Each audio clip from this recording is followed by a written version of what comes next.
facing our fears, laughing through the chaos and drinking some beers. So here's to the laughs, the groans and the cheers, all the awkward moments, and we're still here. Cause in the end we're just doing our thing. It's our crazy life, oh, one more thing. Oh, one more thing. Oh! Hey everyone, I am Rob and welcome to Oh, and One More Thing. This is our weekly podcast of random topics, essentially a carefully curated mess of whatever we find interesting at this moment in time. A carefully curated mess. I like that. Yeah, right? Hey, everybody, I'm Brian, and yes, you are right. We are a carefully curated mess. Yes, we are. Yes, we are. So I have a little follow-up story from last week's podcast about sugar. Oh, what's up? So you remember we talked a lot about my obsession with pop in my heyday? Yes. You drink a lot of it. I did, and I haven't forever. And my little gas station in town, Quick Trip, the little bonus I have is after 15 visits, I get a free pop. And I haven't used it forever. Right, you should use it. I did Saturday. What'd you get? I got not the big buddy, which is the 32-ounce pop. I got the best buddy, which is the 40-ounce pop. 40-ounce pop. And it was glorious. That's gross. It's a lot of pop. And I'm done with pop for a while now. Yeah, I would imagine, right? But it was good. It Was it? good. Yeah, I thought it was good. I don't know. But, I don't always contradict myself. But, when I do, I don't. You had to get that in. I had to get that in. So I heard you had kind of a rough day today. Oh, goodness. It was horrible. It was all... Okay. I had to go to the DMV. End of story. Yeah, okay. You need to tell me more. So I think why is it that we all hear the word DMV and we all cringe right away? Like we know what's going to happen, right? Because usually it's a pain in the butt. It's a shit show. And it was an absolute shit show. Here's what happened. So me and all my genius, I have to renew my license, which is, we do it every 6 years. It's due every 6 years, right? Okay. So I haven't been there in 6 years. So This is your professional work license. You're no, saying. my driver's license. Driver's license? This is my driver's license. Yeah. So I, of course, am weird about things. So I Google which is the closest DMV to me. Wait, you're weird about things? Shut up. So I find the two DMVs and there's one 25 minutes away and there's one 25 minutes away. I'm like, oh my gosh, I'm right in the middle of two of them. Oh no. What are you going to do? The one that's farther out in the sticks because there'll be less people there. Right. Right? Well, you'd think. Well, you'd think. Okay. Well, there was. So I went out there, 25 minutes out there. I get out there. They open at 8. I'm there at 8:30. And I walk in and say, hey, I need to renew my license. Takes my name. I go sit down. Yeah. Well, there's like 3 or 4 people in there, and there's two gals at the counter and doing their thing, and they're helping people, and all the people there, they rotate through. I'm like, okay, great, I'm next. Well, more people come in, and they help those people. And then more people come in, and they help those people. And I'm like, what is going on? They forget about you? Well, that's what I thought. So after about 35 minutes, I go back to the receptionist and I say, hey, just curious if my name's on the list. She goes, yeah. I said, okay. What's going on?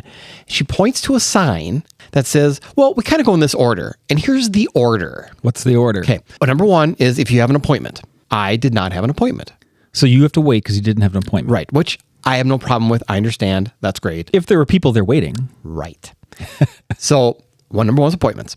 Number 2 is if you're just doing like your tabs, just doing your license plates. So that comes first? That comes after appointments. Oh, after. Okay. Number 3 is DNR.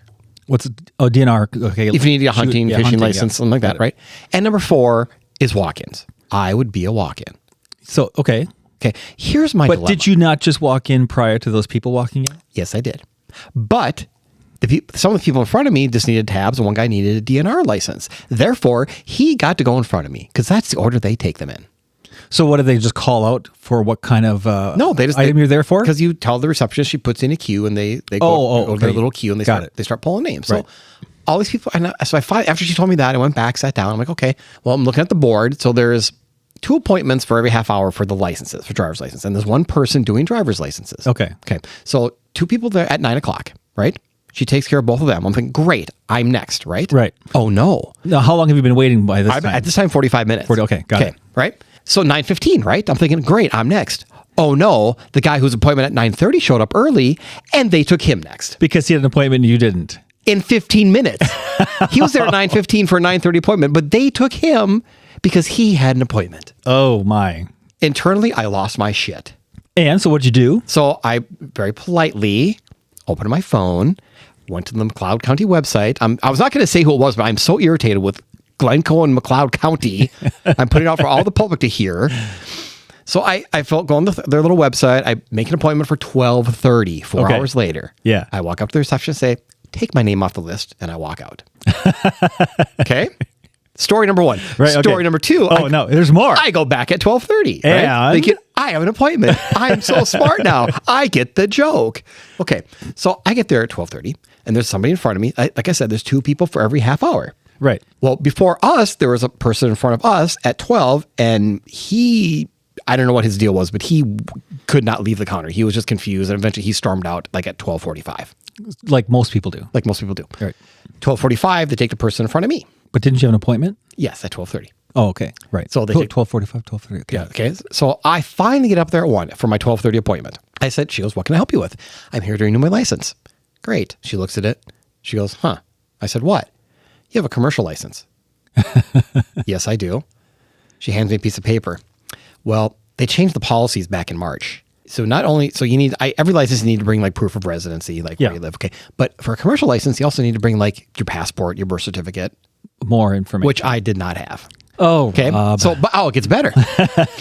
I said, okay, great. So she goes, are you coming back today? I said, well, no, I can't. I don't have time. But I also have to take, because I drive a bus. I have a bus license. I have to take a written test every time I renew my license. I have to take the bus written test. Right. Okay.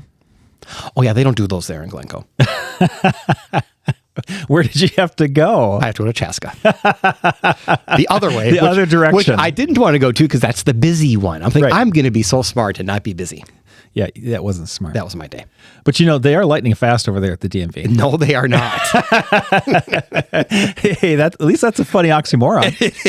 that is the definition of oxymoron. Exactly, right? Right. So let's make that today's show about that, oxymorons. I think it's a great idea. And maybe a few other weird things about English, like juxtaposition. Oh, I love a good juxtaposition. Oh, yeah, I know. They're awesome. Yes. Anyway, okay. An oxymoron is a figure of speech in which 2 contradictory or opposing words are combined to create a new, often thought-provoking meaning. Okay. It's the linguistic equivalent of putting on socks with sandals. Technically possible, slightly confusing, but sometimes surprisingly effective. Or like if you want to be a loser. So maybe I'm a loser. Socks and sandals. Are they black socks and sandals too? Like not amp necessarily. It up a notch? Sometimes they're white socks. Knee high? Sometimes they're knee high socks. Oh my God. Make it stop. I've never really ever worn socks and sandals. What you all aren't seeing right now are the air quotes as he said that. So, oh my gosh. All right. So the purpose is usually to create emphasis, highlighting a paradox, or describing something that simply doesn't fit into neat linguistic boxes.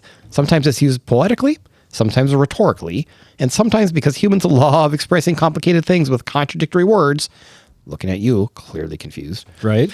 At its heart, an oxymoron is truth wrapped in a contradiction. Right. Like the headline of this episode says, contradictions that somehow make sense. I love it when that all ties together. It's almost like you planned it. Right? So the word oxymoron comes from the Greek words. Okay, when doesn't something come from Greek? Oh, come on. Everything comes from Greek. Comes from Greek. Oxys, meaning sharp, and moros, meaning dull or foolish. Morons or morals? It's moros. Morals, okay. So the word oxymoron itself is an oxymoron. Oh, did you know that? I did not. Which means ancient Greeks were already making jokes 2,000 years before the internet. Right. All right. So the earliest uses appear in classical rhetoric and Greek literature, where contradictions were used to explore philosophical ideas. Over the centuries, oxymorons became a staple of medieval and Renaissance literature. So Shakespeare, apparently, he was a big fan. Yeah. Romeo calls love brawling love and cold fire, perfectly summarizing teenage romance. Religious and mystical writing. Writers use contradictions like dark light or quiet thunder to express paradoxes. Paradox. Modern English. By the 20th century, the oxymoron had become a standard literary device and a source of humor. Today, it shows up everywhere. Poetry, comedy, marketing, political speeches, and even on product labels. For example, the original copy. That's funny. Oxymorons make us pause and go, wait, what? What? That tiny moment of mental whiplash is exactly why they're used in jokes in creative writing. Okay. Some of our favorites are clearly confused, means someone's state of bewilderment is unmistakable and easy for others to see, evident through facial expressions, body language, and verbal hesitations. Kind of like me reading this. It's pretty easy to see when I am clearly confused. Right? Pretty ugly. Oh, that's mean. It can mean moderately unattractive, with pretty used as an adverb to mean very or fairly. And a second definition is a playful semi-joke where the speaker starts with pretty and adds ugly as a punchline. Wah, wah. Yeah, I wouldn't necessarily use pretty ugly to describe a person. No. Like that's pretty ugly. Yeah, like that situation. Yeah. It's pretty ugly. I would never say you're pretty ugly. Thanks, Rob. You're pretty. Ugly. How about passive aggressive? The state of Minnesota? Also known as family Or gatherings. that too. Referring to behavior where anger and resentment is expressed indirectly and emotionally rather than openly and assertively. It combines the contradictory concept of being passive, non-confrontational, That's us. or aggressive, Not us. hostile. Not us. That's not us. No. Into a single masked form of hostility, often through actions like procrastination, stubbornness, and sabotage, while maintaining a polite exterior. Check, and check. Yes. We're always polite when we're backstabbing somebody. We are. Wait till they leave us, and then we... And we're like, did you hear that? I can't believe they did that. They're not my friends. No. Oh, hi. Hi. I love you. All right. Random order. Yeah? So it refers to a sequence or arrangement of items that has no discernible pattern or structure, where the position of each element is unpredictable and not predetermined by any system. It lacks a conscious or logical system for selection or placement, and the outcome is a result of chance. Kind of like this podcast. I don't like this podcast. But no, I like a random order. Yeah. Because you want something to be random. And if you do it enough randomness, it's orderly in my book. I like organization. Yeah, you do. I know. I struggle with random. Okay, how about small crowds? Okay. Defines a group of people that is large enough to be considered a crowd, but simultaneously small in comparison to other crowds. So kind of like Twins games. To me, that's a large crowd. No, there's like 10 people there. No, there's In the Vikings games, there's like 60,000. So sports. Yay, sports. Okay. Same difference. Oh, I like this one. Same diff. Means two things are essentially the same, even if there are minor insignificant differences. It's a phrase used to indicate that a distinction isn't important enough to matter. Right. Same difference. Same diff. I always use same difference. I use same diff. Yeah, well, you like to shorten things. Well, yes. Yes. Like Rob, short name. I call you Bry. Bry. Actually, I don't. I don't think I've ever called you Bry. You've never. I never have. When I was in school, I used to be called Shy Guy Bry. Shy guy Bry. Yeah. You were shy? Apparently. Really? To some people. Or just because it rhymed? I think it rhymed. Yeah, that's got to be it. But we got a couple more here. Okay. Awfully good. Oh, Yeah, I like that. I like that one. I think I say awfully good a lot. Do you say awfully good? Awfully good. That's awfully good. It's awfully good. Yeah, okay. I don't. How about Living Dead? Like zombies. Zombie approved. Yes, like that. What about bittersweet? Bittersweet. I don't use that in a phrase No. ever, but No. like dark chocolate's bittersweet. That, to me, bittersweet's more like a Hallmark movie phrase. Right? It is. It totally is. And it makes you think of that Hallmark movie, and I don't like it anymore. No, it's no any Hallmark movie. Jumbo shrimp. Those are big shrimp. Okay, first off, they're not big. Yeah, well, if you compare to like smaller shrimp, then the big shrimp are jumbo shrimp. Well, okay. Right? They're just gross. Just because you don't like them doesn't mean that they're not jumbo shrimp. They're A, they're seafood, and B, you got to like de-poop them. They're gross. That's deveining. Whatever, it's the same thing. You're not pulling their... Yes, you are. Try and talk yourself out of that one. Yes, you are. How about found missing? Found missing. You don't really want to talk about that one, do you? I don't know what to say. You're found. Yeah, But you're missing. You were missing. Cool. Just move on. Crash landing. Crash land. You got to land somehow. Got that right? It might have been messy. It wasn't eloquent. But you landed. You landed. It's Hopefully there. you walked away. Absolutely. How about student teacher? Yes.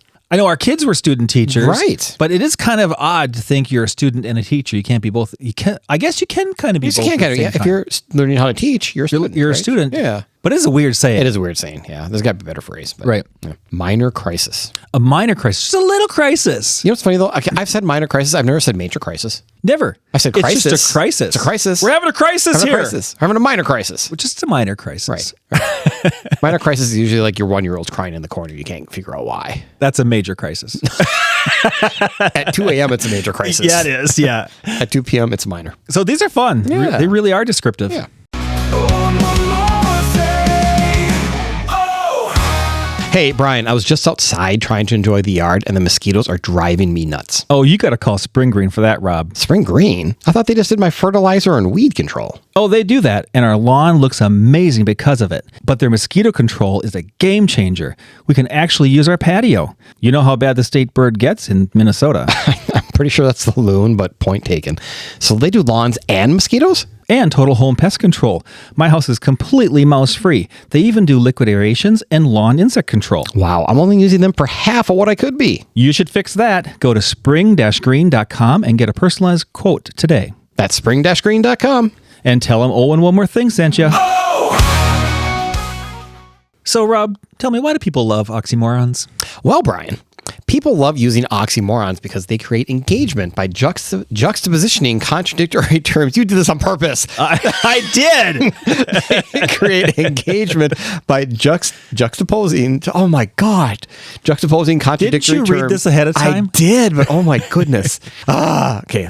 Juxtaposing contradictory terms to add emphasis, depth, and humor. That's the humor right there. You're such a jerk. They make language. This is what I get for not writing, by the way. Right. This is my penance. They make language more memorable and thought-provoking by highlighting the complexity and contradictions in life and human emotions, forcing the listener to pause and think more deeply about the message. I was thinking. This rhetorical device is used in literature, advertising, and everyday conversation for its ability to convey complex ideas in a concise and impactful way. Oxymorons help describe things that don't fit into easy categories because life itself is full of contradictions. That's right. A moment can be sweet sorrow. A person can be seriously funny, kind of like They seriously can be funny. Yeah. A meeting can be mandatory fun, but rarely lives up to those I've words. never been in a mandatory fun meeting in my life. I have. Oh, I have not. It was a mandatory meeting and we're going to have fun. And like everybody was just like, what? This is dumb. Yeah. That's not fun. That's dumb. It's dumb. Mandatory dumb meeting. Yeah. They capture complexity better than straightforward language sometimes can. I think so. I think they're very useful. Yes. It makes, even if it just makes you feel better about how you phrased a situation, it maybe doesn't come off the way, but I like using them. Oh, and they're so ingrained in our common culture now. We just Our vernacular. vernacular. That's what I was looking for. Vernacular. Our vernacular. Is that a juxtaposition? I didn't know what that was. It's not. Oh, okay.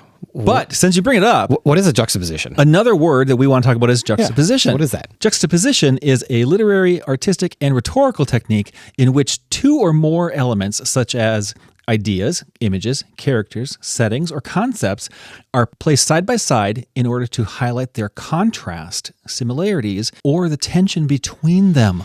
Sometimes, like you and me, the tension between us. There's no tension. What are you talking about? No, not at all. No. The power of a juxtaposition lies not in the elements themselves, but in the relationship created by their proximity. Okay. Okay, so does that make sense to you? Kind of. By arranging these components closer together, an author or an artist encourages the audience to interpret them in a new or intensified way. Okay, so I'm probably jumping ahead, but at some point I'm going to need some examples. There are examples coming up. Okay, good. All right. So at its core, juxtaposition is a method of creating meaning through comparison. It can reveal unexpected connections, emphasize differences, deepen thematic resonance, or generate irony, humor, and emotional impact. I love a good juxtaposition. Oh my gosh, they're amazing. All right, so examples. I need examples. So this is an example highlighting contrast. Okay. A wealthy character dining in luxury next to a starving beggar on the street. Oh, okay. Now I'm starting to get it. So really polar Yeah. opposite Gotcha. situations. Gotcha. In that Yep. example, polar opposites, but they're positioned next to each other. Okay, gotcha. So let me try one. So how about an example of similarities? Sure. A poem comparing the structure of a city to the growth pattern of a forest. Okay. Because if a city's not a forest, Right. but they pop up trees, or Right. buildings pop up Building- like trees. Like trees, right. Okay, I get it. I'm with you now. All right, I get it. Gotta love a juxtaposition. I love it. Okay. An example of an ironic juxtaposition, a children's playground built in the shadow of a war memorial. Oh, that's kind of depressing. It is. The kids like it. I suppose. But look at that polar opposite. Yeah, that, right. The view Yes. that you get. Yeah, right. Okay. Juxtaposition encourage readers and or viewers to examine why these elements appear together and draw their own conclusions. Okay. So while juxtaposition appears across many art forms and eras, its use can be traced through several historical traditions. So a classical antiquity, an early use of juxtaposition, the Greek and Romans used it as a related technique to place contrasting ideas together for persuasive effect. This idea influenced the development of juxtaposition in literature and speeches. Again, Greeks and Romans. Greeks, right? That's everything Greek. They did everything. Oh my gosh. So medieval and Renaissance art. Artists often placed sacred and secular imagery side by side to communicate moral messages. For example, medieval manuscripts frequently juxtaposed heavenly scenes with earthly corruption to remind viewers of spiritual stakes. Okay. So So you're thinking about walking through a museum right now, Right, looking at all right. these paintings, and it's like, la! Right. I get it now. Right. Makes sense. Makes a little more sense. Sometimes you saw those paintings and you're like, I don't really understand what they're doing. Right. But it didn't connect. It's a juxtaposition. Sure. Well, that still doesn't explain why art critics are still kind of douchey. What if I was an art critic? Are Rob? you? No, I'm not. Then you're fine. The only reason I bring it up, we just watched, what's that new Tim Allen show? Shifting Gears. Yeah. And he met up with one of his old high school buddies, and his partner owned a museum, an art gallery, and was the art critic, and he was just a douche. Well, they like to portray douches. And they totally do. Of course, at the end of the sitcom, half an hour, everybody loved each other and everything was fine. But Of course. Yeah, of course. That's TV for classic sitcom. Yeah. Classic TV. 18th and 19th century literature. During Romanistic and Victorian literature, authors such as William Blake, Charles Dickens, and Emily Bronte, right? I'm going to say yes. Go with Emily Bronte. Sure. There's a little umlaut. Because there's two dots over the over E. the E. Relied heavily on juxtaposition. Blake's Songs of Innocence and Experience pairs poems about purity with ones about corruption. Dickens frequently juxtaposed social classes to critique inequality. Another big word. Inequality. Bronte contrasts the wildness of the Moors with the structured, oppressive households in Wuthering Heights. Wow, those are deep. Those are all books I feel like I should have read at one point in my life. You probably were supposed to in high school. Yeah, probably. I didn't. Those are called Cliff Notes. Modernist writers and filmmakers such as T.S. Eliot, James Joyce, and what is that? Sergei Einstein? Yeah. Good job. Go with that. Use juxtaposition as a central technique. So can I just say, when you said T.S. Eliot, the first thing I thought of? What? E.T. Eliot. Don't ask me why. This is the first thing that popped in my head. Because you're weird. I'm weird. Right. You're from the 80s. That's why you thought of it. That is true. Einstein's theory of montage is essentially the cinematic form of juxtaposition, placing contrasting images next to each other to produce new meanings. Today, juxtaposition is a defining feature in advertising, photography, graphic design, political satire, digital media, contemporary literature. Pretty much everything. Pretty much everything. Yeah.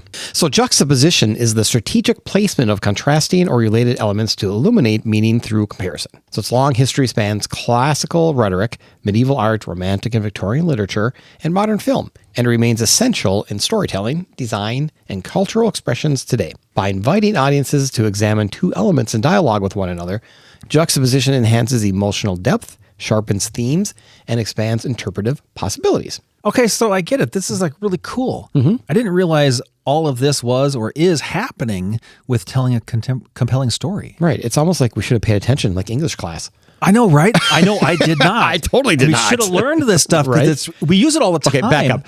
We probably did learn this stuff. I did not learn this stuff, Or and it's we use it all the time. It was probably presented to us that we should have learned it. And I was, sleeping with the drool coming out of my mouth. Exactly. Right. So, yeah, it's crazy how fun this is. All right. So let's touch a little bit on paradox and irony. Okay. So a paradox is a statement, situation, or concept that appears to contradict itself, yet somehow expresses a deeper truth. It's the intellectual equivalent of a knot. The more you tug on it, the tighter the confusion becomes. But inside that confusion often lies meaning, insight, or a clever trick of logic. So, okay, that makes me think about the movie. We talked about this a while ago, the movie Inception. Is that a paradox? Well, I think it depends on if you're looking at the literal physics of the dream world or the philosophical structure of the story. Okay. So while the movie uses paradoxical imagery, the plot itself is generally considered more ambiguous rather than a true logical paradox. Okay, but so they use the paradoxical imagery. That's where I'm getting that from then. Yeah. Okay. Yeah. Okay, well that helps Makes sense. me. Ties Sure. it together. Yeah. Okay. So paradox challenges the way we think, forcing us to question assumptions, definitions, and the limits of logic or language. Sometimes they're philosophical, sometimes mathematical, sometimes humorous, and sometimes a bit maddening, or at least forces us to rethink what we assume was true. I mean, seriously, where was I in school? I know, right? I did not. I learned this writing this content. Right. Okay, so we're going to put like basically an entire semester of English into a half-hour podcast is what you're saying. Right. And we're having fun while we're doing it. We're learning something. All right, so a paradox occurs when, well, a couple of ways. If the two or more apparently true statements conflict, Okay. the outcome defies your expectations, or a situation is both possible and impossible at the same time, depending on how you interpret it. Okay, so this podcast is kind of a paradox. The outcome defies our expectations. I'm kidding. Yeah, so all that makes me think of the movie Total Recall. Oh, I love Total Recall. Right. I mean, I know we've talked about this countless times on here, but is it a dream or is it real? Right. You don't know. You Even have in no the idea. end, you don't even know. And even the director has said, you don't know. It's a paradox. It's a paradox. That's a great analogy. Oh, I love it. How about the part where he goes on to Mars as that woman in his face starts to pull apart in blocks? It's great. Here's a surprise. Boom. Blammo. Love it. Something in the same vein as oxymorons is paradox, which is a self-contradictory statement that may be true. Both oxymorons and paradoxes play with contradictory concepts, but an oxymoron is a figure of speech using two opposing words, while a paradox is a statement or situation that seems contradictory but can hold a deeper truth. Okay, so that's the one statement I got to remember. Yeah. Is like how do they connect, Right. and they're different at the same time. Right. So, That's an oxymoron. okay. So, quit calling me a moron. All right. So here's some examples. So the more choices you have, the harder it is to choose, even though more choices should make life easier. Now, that's a paradox, right? Yes. Because I have that problem every time I go to a restaurant. You look at the menu, there's way too many choices, so I can't make a choice. I'm like dumbfounded on how to choose on all of these choices because I want to try them all. Mm-hmm. So I've gotten to the point where now all I do is I open the menu, I see one thing, that's what I'm going to have. I don't put myself through the stress. Right. I also think that happens a lot when you have to buy things on Amazon. Why? You have to research a lot. Well, no. You don't.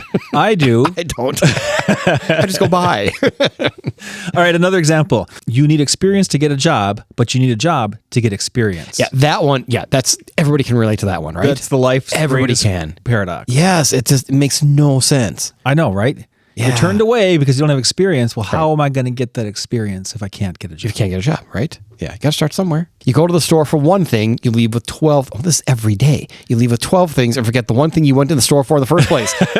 Well, every time. Where's your list? You have to have a list when you go. Yeah, we have learned. It's taken us 15 years of shopping to realize if it's not on the list, we ain't getting it.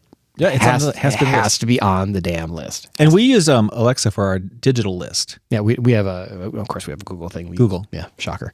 Right. Yeah. But it has to be on the list. And we've done that. Like, we've been in the car talking on the way there. Like we have our list. And we're like, oh yeah, remember, let's just grab this. Gotta add this one more thing. Add one more thing. Don't get it. Never fails. Now we're at the point that like one of us will say it and the other one goes, put it on the list.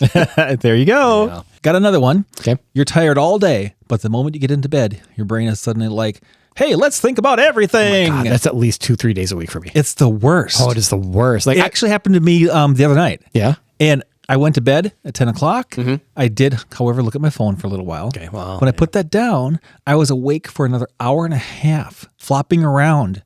I should have just freaking got up and did something. Yeah. I mean, we had the same conversation at coffee this last Tuesday. I mean, to me, it's kind of the opposite, but I was up at 4 a.m. and like I stayed awake. Like I couldn't go back to sleep. Oh, yeah. Because I was just running in my head. Well, nothing. I mean, I had nothing pertinent going on in my life. I mean, it's nothing major, but just like I just was going from topic to topic. But it just topic. plays every single thing. Yeah. And it's about fine by 5 o'clock. I'm like, screw it. Just got up and I was done. But And you mowed the lawn. No, wait, you can't do that this time. Not in the winter. All right. So lastly, we're going to touch on irony. Oh, irony. So ironic. Is that a Alanis Morissette song? Isn't it ironic? Nice. Don't you think?